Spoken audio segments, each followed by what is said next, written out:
Halo semua, kembali lagi dengan saya di Belajar Bareng Amarket. Di episode kali ini, kita akan membahas salah satu strategi trading yang populer di kalangan profesional, tapi juga bisa dipelajari oleh trader retail, yaitu pair trading. Apa itu pair trading? Kenapa strategi ini dianggap market neutral? Dan bagaimana cara menggunakannya? Yuk, mari kita bahas. Baik, jadi apa itu pair trading? Ya, pair trading adalah strategi trading yang dilakukan dengan cara membeli satu aset dan menjual aset lain secara bersamaan. Biasanya, kedua aset ini memiliki hubungan yang kuat, baik itu saham dalam satu industri yang sama, ETF, atau bahkan cryptocurrency yang bergerak mirip. Inti dari strategi ini adalah kita tidak sedang menebak arah pasar naik atau turun, tetapi memanfaatkan perbedaan harga antara dua aset yang secara historis bergerak bersama.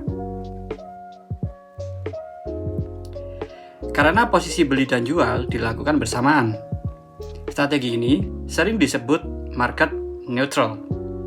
Artinya, portofolio kita relatif tidak terlalu terpengaruh apakah pasar sedang bullish atau bearish. Contohnya, misalnya kita melihat dua saham perbankan besar, katakanlah Bank A dan Bank B. Selama bertahun-tahun, harga kedua saham ini bergerak hampir beriringan.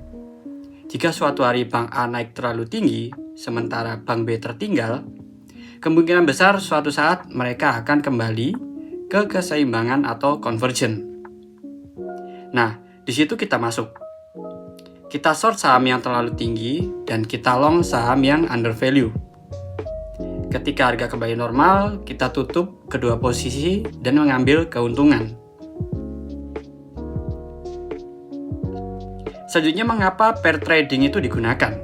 Ya, jadi ada beberapa alasannya. Yang pertama, market neutral karena kita memiliki posisi long dan short. Risiko dari pergerakan pasar secara keseluruhan lebih kecil. Menggunakan hubungan historis, aset yang dipilih biasanya memiliki korelasi yang kuat di masa lalu. Jadi, ketidakseimbangan harga bisa jadi peluang. Cocok di market sideways saat pasar tidak jelas trennya. Banyak strategi gagal. Tapi, pair trading tetap bisa menghasilkan peluang. Bisa dibuat otomatis. Strategi ini sering digunakan dalam trading kuantitatif, sehingga cocok untuk sistem yang berbasis data. Tapi tentu saja, seperti semua strategi, pair trading tidak sempurna. Jika hubungan dua aset melemah atau berubah permanen, strategi ini bisa rugi. Karena itu, analisis data menjadi sangat penting. Selanjutnya, bagaimana cara memilih pasangan aset? Jadi ada beberapa kriteria penting. Ya. Korelasi tinggi, semakin tinggi korelasi historis, semakin besar kemungkinan mereka bergerak bersama. Ini bisa dilihat dengan data harian selama beberapa bulan atau tahun. Harus sejenis, misalnya dua saham di sektor yang sama, dua bank, dua perusahaan telekomunikasi, dua maskapai, dan sebagainya. Kemudian liquid dan volatilitas yang cukup. Ya, kita butuh aset yang mudah diperdagangkan dan memiliki pergerakan harga yang realistis.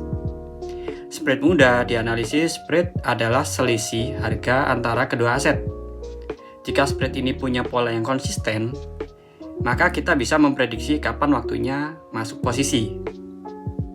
Contoh nyata seperti Coca-Cola dan Pepsi, Bank Mandiri dan Bank BRI, indeks Nasdaq 100 ETF versus S&P 500 ETF, kemudian Bitcoin vs Ethereum dalam kripto. Selanjutnya, cara menggunakan pair trading. Yang pertama, mencari korelasi. Kita kumpulkan data, harga kedua aset, lalu cek korelasi historinya. Jika korelasi tinggi, pasangan ini layak dipertimbangkan. Kemudian menghitung spread. spread sama dengan harga A dikurangi harga B, atau bisa juga menggunakan rasio harga A banding harga B. Intinya, kita ingin tahu seberapa jauh satu aset bergerak dari pasangannya. Kemudian menentukan batas normal spread. Biasanya menggunakan moving average, standard deviation, z-score. Nah, itu tadi penjelasan lengkap tentang pair trading.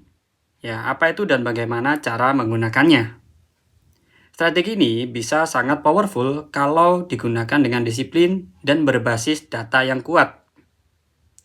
Baik, segitu dulu untuk episode kali ini. Kalau kamu melihat video ini bermanfaat, jangan lupa klik like, subscribe, dan nyalain lonceng biar nggak ketinggalan video edukasi keuangan lainnya dari kami. Sampai bertemu lagi di episode Belajar Bareng A-Market selanjutnya.